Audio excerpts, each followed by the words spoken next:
Assalamualaikum warahmatullahi wabarakatuh. Berjumpa kembali sahabatku dalam Abdullah Al-Khamsah Channel.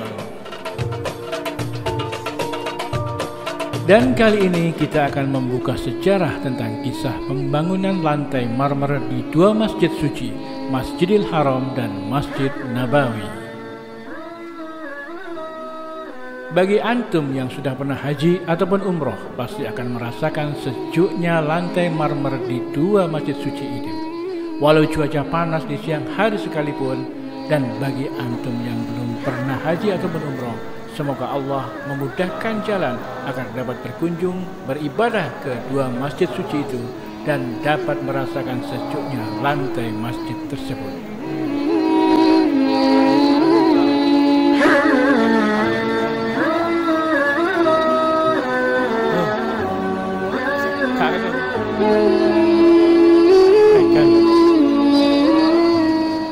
Nah, ini saya ada sedikit cerita saat berkunjung ke Masjid Agung di Semarang, Jawa Tengah.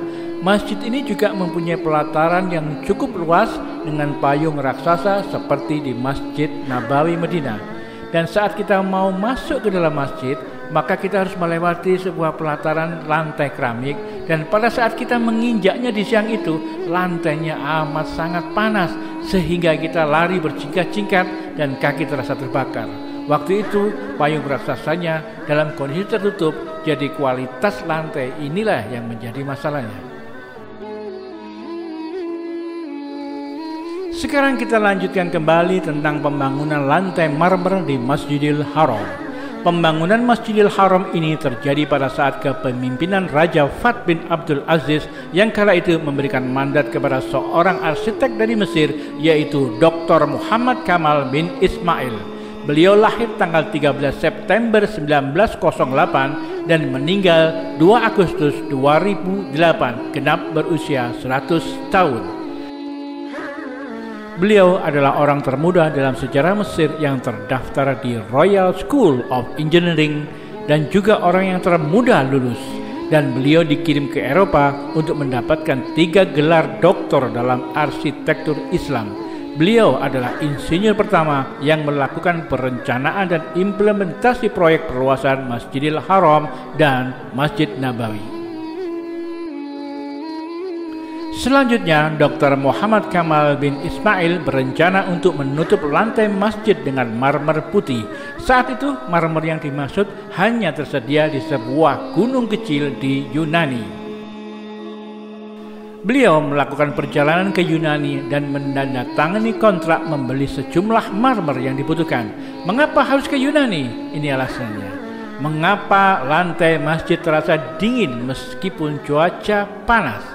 Ternyata bukan karena ada AC pendingin atau AC di bawah lantai masjid yang selama ini banyak orang katakan. Namun sejuknya lantai Masjidil Haram karena terbuat dari marmer berkualitas tinggi ini.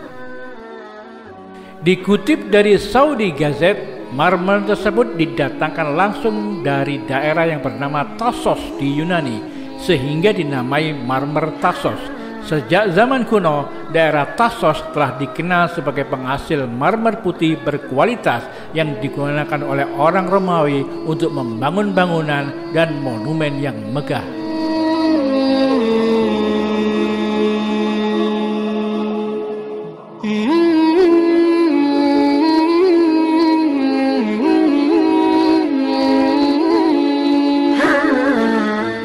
Marmer Tassos memiliki kristal warna putih salju yang membuatnya berkilau jika terkena pancaran cahaya. Tak hanya digunakan di Masjidil Haram dan Masjid Nabawi, marmer Tassos juga digunakan di Masjid Hagia Sophia, Istanbul, Turki. Masya Allah, pasti lantainya sangat indah dan cantik ya. Marmer Tassos berasal dari batuan alam. Batuan alam ini dapat menghambat perpindahan panas dari sinar matahari ataupun cuaca ekstrim. Inilah mengapa penggunaan marmer Tassos dapat membuat lantai dapat menyerap panas dan lebih sejuk. Marmer Tassos juga dapat menyerap kelembapan di malam hari. Tak hanya itu, ketika marmer Tassos dijadikan pelapis dinding, marmer mampu meredam kebisingan suara yang berasal dari luar bangunan. Khusus di Masjidil Haram, marmer Tassos diimpor dalam bentuk bongkahan batu langsung dari Yunani, kemudian diolah dan dibentuk secara khusus di Arab Saudi. Marmer Tassos di Masjidil Haram dipasang dalam bentuk persegi panjang dengan ketebalan 5 cm. Tingkat ketebalan ini turut mempengaruhi kesejukan lantai. Berkat marmer Tassos, lantai Masjidil Haram tetap dingin walau suhu di Mekah bisa mencapai 50 derajat Celcius. Marmer Tassos tak hanya dipasang di area pelataran dan bagian di dalam masjid, tapi juga di area tawaf, sehingga antum semua tidak perlu berjingkat kaki karena kepanasan di siang hari. Karena keistimewaannya ini, marmer Tassos merupakan salah satu marmer termahal di dunia. Berdasarkan situs Alibaba, harga marmer Tassos yang langsung didatangkan dari Yunani mencapai $200 dan seiring perubahan masa, harganya akan terus meningkat tinggi.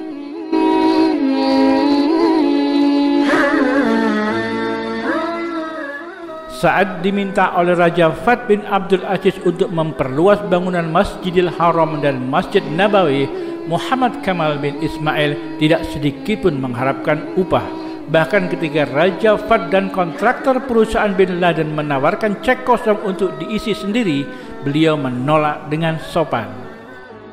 Beliau berkata, jika saya mengambil uang atas perluasan 2 masjid suci ini, bagaimana saya akan menyembunyikan wajah ini dari Allah?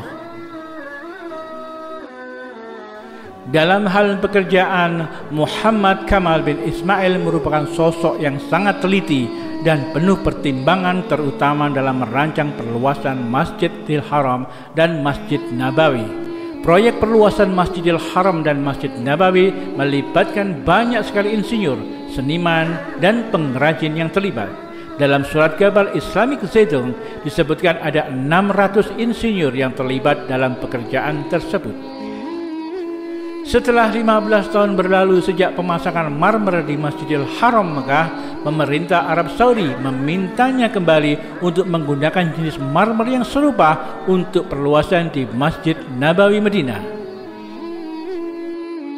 Ketika Raja Fahd bin Abdul Aziz meminta untuk menggunakan jenis marmer yang sama untuk Masjid Nabawi, beliau sangat bingung karena hanya ada satu tempat di bumi ini yang memiliki marmer jenis ini, yaitu Yunani, dan beliau sudah membeli setengah dari deposit marmer yang ada di gunung tersebut. Dia kemudian kembali ke perusahaan di Yunani dan bertemu dengan pemimpin di sana dan bertanya tentang deposit marmer yang tersisa. Pemimpin perusahaan tersebut mengatakan bahwa setengah deposit marmer itu telah terjual.